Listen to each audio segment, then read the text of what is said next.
السلام علیکم حاضرین اور سامعین، یہ ڈاکٹر مبارک علی کی کتاب قدیم ہندوستان کی تاریخ کی دوسری آڈیو ہے۔ قدیم ہندوستان کی تاریخ کیسے لکھی گئی؟ ڈاکٹر مبارک علی لکھتے ہیں، چونکہ قدیم ہندوستان میں تاریخ لکھنے کا رواج نہیں تھا، اس لیے ہمیں اس عہد کی کوئی مکمل تاریخ نہیں ملتی ہے۔ کچھ لوگوں کا خیال ہے کہ چونکہ قدیم ہندوستان کے لوگ یہ اعتقاد رکھتے تھے کہ زندگی ایک پہیے کی طرح مسلسل گردش کرتی ہے، اس لیے ایک جیسے واقعات ہوتے رہتے ہیں، لہٰذا ان واقعات کی کوئی تاریخی اہمیت نہیں ہوتی۔ اس وجہ سے قدیم تاریخ داستانوں، کہانیوں اور دیومالائی قصوں تک محدود تھی۔ کالونیل دور میں جب انگریزوں نے ہندوستانی تاریخ کے بارے میں مطالعہ کیا تو انہوں نے کہا کہ اس کی کوئی تاریخ نہیں ہے، یہ ایک ٹھہری ہوئی منجمد تاریخ ہے۔ انہوں نے یہ بھی کہا کہ نسلی طور پہ اہل برطانیہ زیادہ برتر اور افضل قوم ہے، جبکہ اہل ہندوستان کا تعلق پسماندگی سے ہے۔ ان میں سے کچھ کی دلیل یہ تھی کہ چونکہ ہندوستان میں گاؤں ایک مکمل یونٹ رہا ہے، گاؤں کے لوگوں کی تمام ضروریات وہیں پوری ہو جاتی تھی، اس لیے انہیں کسی اور سے رابطے کی ضرورت نہیں تھی۔ اس وجہ سے ہندوستان تہذیبی اور سماجی طور پر ایک جگہ رکا رہا، اس کے سماج میں کوئی ترقی نہیں ہوئی سوائے اس کے کہ حکمران خاندان بدلتے رہے۔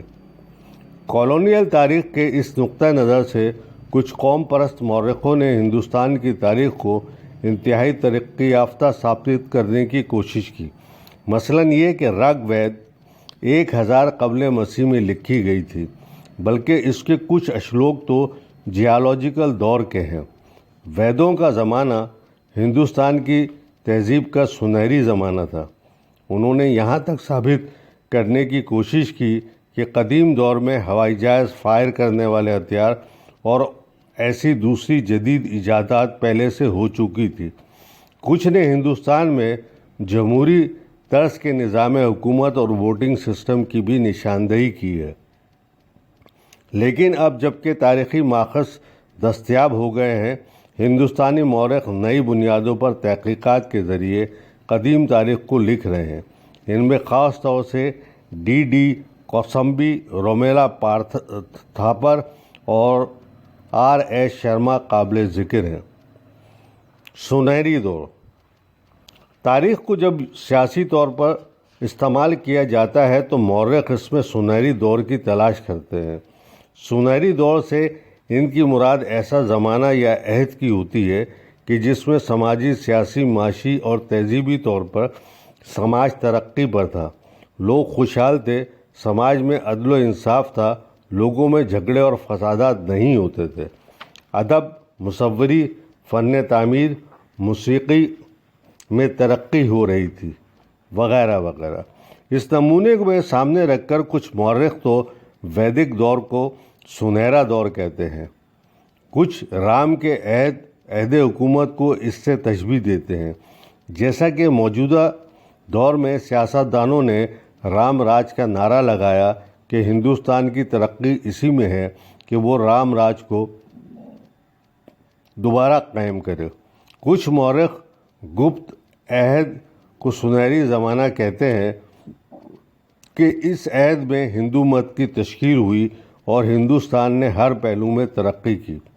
لیکن سنہری دور کا تصور محض ایک خیالی مفروضہ ہے، کیونکہ جب ہم تاریخ کا مطالعہ کرتے ہیں تو ہم پر یہ بات واضح ہوتی رہی ہے کہ سماج ہمیشہ سے طبقوں اور ذات پات میں بٹا ہوا ہے۔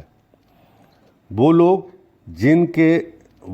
کہ جن کا تعلق امیر طبقے یا اعلیٰ ذات سے رہا ہے وہ ہمیشہ خوشحال، دولت مند اور آسائشوں کے ساتھ رہے، جبکہ عام لوگ غریبی، مفلسی اور لاچاری کی زندگی گزارتے رہے۔ اس لیے کسی دور کو بھی سنہری دور کہنا ایک تاریخی غلطی ہے۔ جیسا کہ ایک مورخ نے کہا ہے کہ عام لوگوں کا سنہری دور ماضی میں نہیں، اگر یہ کبھی ہوا تو مستقبل یا آنے والے زمانے میں ہوگا۔ فاتح اور عظیم تاریخ لکھتے وقت ایک غلط نقطہ نظر جو دیا جاتا ہے وہ کسی حکمران کو فاتح یا عظیم کے خطابات سے یاد کرنا ہے۔ یہ ان حکمرانوں کو کہا جاتا ہے کہ جنہوں نے دوسرے ملکوں پر حملہ کیا، لوگوں کا قتل عام کیا، لوٹ مار کی، گاؤں دیہاتوں اور شہروں کو تباہ و برباد کر دیا، جن لوگوں پر فتح حاصل کی ان کو غلام بنایا، عورتوں اور بچوں کو اپنی جائیداد سمجھا۔ ایسے حکمرانوں یا بادشاہوں کو فاتح اور عظیم کہنا سخت غلطی ہے، کیونکہ یہ وہ لوگ تھے جنہوں نے دنیا کے امن و امان کو ختم کر کے جنگ کی آگ میں لوگوں کو ڈال دیا اور اس طرح ہزاروں لوگوں کی زندگیوں کو ختم کر دیا۔ تاریخ میں اب بہادری کے تصور کو بدلنا ہوگا۔ بہادری یہ نہیں ہے کہ نہتے اور پرامن لوگوں کو قتل عام کیا جائے۔ اس کے برعکس اب ان افراد کی تعریف کرنی چاہیے کہ جنہوں نے اپنے علم و فن سے انسانوں کو فائدہ پہنچایا اور اپنے خیالات و افکار سے ذہنوں کو بدلا۔ یہ نقطہ نظر تاریخ میں اس وقت آئے گا کہ جب بادشاہوں کی تاریخ کے بجائے عام لوگوں کی تاریخ لکھی جائے گی۔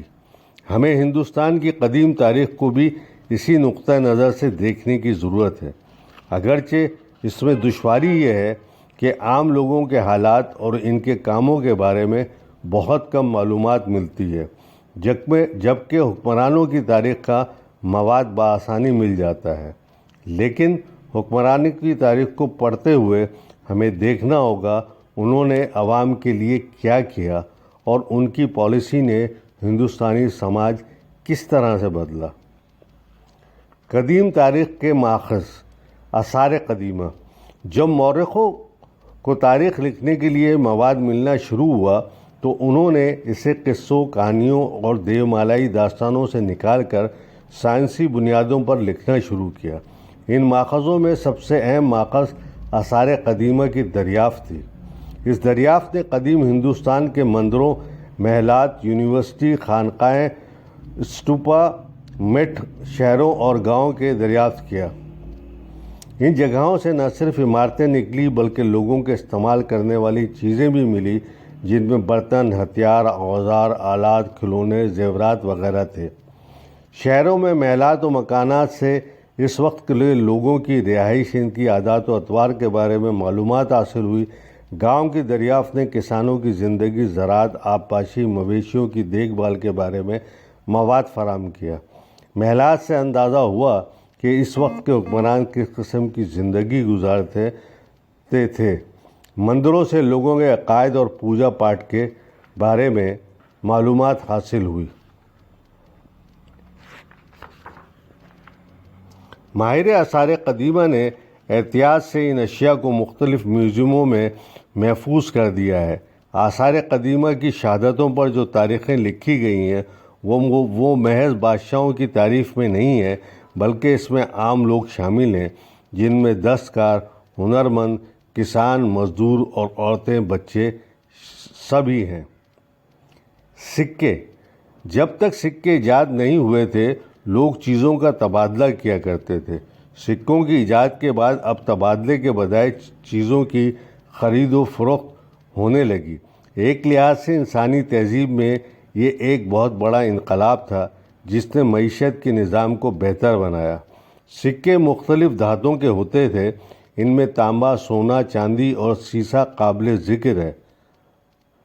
کشاں دور کے زیادہ سکے ملے ہیں۔ اس سے اندازہ ہوتا ہے کہ اس وقت تک ان کا استعمال بہت زیادہ ہو گیا تھا۔ قدیم زمانے میں لوگ سکوں کو مٹکوں یا پیتل کے برتنوں میں محفوظ رکھتے تھے اور ضرورت کے وقت انہیں نکال کر استعمال کرتے تھے۔ بعض صورتوں میں حفاظتوں کے خاطر انہیں کسی برتن میں رکھ کر زمین میں بھی دفن کر دیتے تھے۔ اس وجہ سے آج بھی یہ دفینے لوگوں کو کھدائی کے وقت ملتے رہتے ہیں۔ روایت یہ تھی ہر حکمران اپنے دور حکومت میں اپنے سکے جاری کرتا تھا، ان پر بادشاہ کا نام ہوتا تھا یا دیوی دیوتا کی تصویر۔ سکے پر اس کو ڈھالنے کی تاریخ بھی ہوتی تھی۔ اب ماہر آثار قدیمہ کو یہ سکے مختلف مقامات اور جگہوں سے ملے ہیں، اس سے وہ اندازہ لگاتے ہیں کہ ان جگہوں پر ان کا زیادہ استعمال ہوتا تھا۔ اس سے یہ بھی اندازہ لگایا گیا ہے کہ تجارت کی کیا حالت تھی، یہ ترقی پر تھی یا زوال پذیر تھی۔ سکوں کے استعمال کے بارے میں مورخین نے اندازہ لگایا ہے کہ انہیں بطور نظر نیاز بھی دیا جاتا تھا۔ اس کے علاوہ جائیداد یا اشیاء کی خریداری میں نقد ادائیگی ان کے ذریعے کی جاتی تھی۔ قدیم ہندوستان میں سونے کے سکے گپت عہد میں شروع ہوئے۔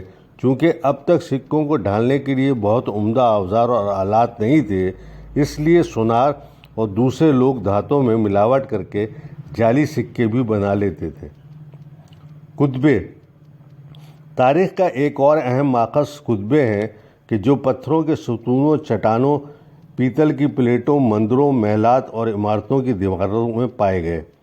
شروع میں یہ کتبے پتھروں پر ہوتے تھے۔ ابتدائی 20ویں صدی میں انہیں پیتل کی پلیٹوں پر کندہ کرایا جانے لگا۔ ان کتبوں میں شاہی احکامات، لوگوں کے لیے ہدایات، مذہبی عقائد، بادشاہوں کے کارنامے اور ان کی تعریف و توصیف ہوتی تھی۔ جب بادشاہوں نے امراء کو جائیداد دینی شروع کی تو اس کے بارے میں پیتل کی پلیٹ پر احکامات کندہ کرائے جاتے تھے۔ پہلے یہ کتبے پراکرت میں ہوتے تھے۔ اشوک کے زیادہ کتبے اسی زبان میں ہیں۔ اس کا مقصد تھا کہ عام لوگ ان کتبات کے احکامات اور ہدایت کو سمجھ سکیں۔ دوسری صدی عیسوی میں ان میں سنسکرت کا استعمال ہونے لگا، لیکن 9ویں اور 10ویں صدی میں مقامی زبانوں میں انہیں لکھے جانے لگا۔ بادشاہوں اور حکمرانوں کے علاوہ امراء اور دولت مند تاجر بھی اپنے مذہبی کاموں کے بارے میں ستونوں پر کتبے لکھوا کر انہیں عوامی جگہوں پر نصب کرتے تھے تاکہ لوگ ان کی شخصیت سے متاثر ہوں اور انہیں یاد رکھیں۔